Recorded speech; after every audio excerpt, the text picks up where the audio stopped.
Mmh. Vous avez des douleurs un peu partout. C'est un état inflammatoire, hein. Mmh. Donc ça fait le lien aussi avec d'autres, bah, avec l'alimentation et cetera. Mmh.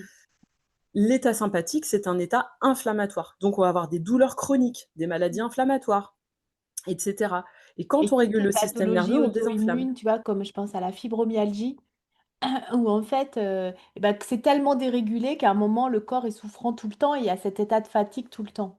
Exactement. Ouais, c'est vraiment ça. Ça crée comme une inflammation permanente, Mmh. constante, tu vois? Mmh. Et que le corps, il a pas de répit, en fait.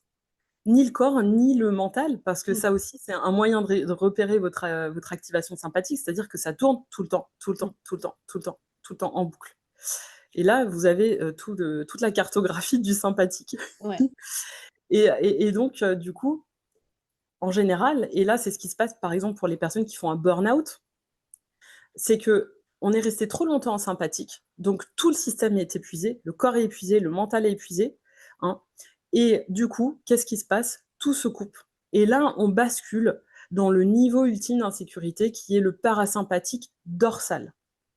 Le parasympathique dorsal, c'est cet état d'effondrement et tu parlais tout à l'heure d'état dépressif, c'est ça. Mmh. Et donc il y a plein de gens qui se disent: «Moi, je suis dépressif, je suis négatif, Mmh. moi, je vois tout en noir, de toute façon, je suis pessimiste, et cetera» et ben, là, souvent, tu as des gens qui sont dans un fonctionnement de parasympathique dorsal qui est devenu la norme parce que cet état, c'est tout l'inverse.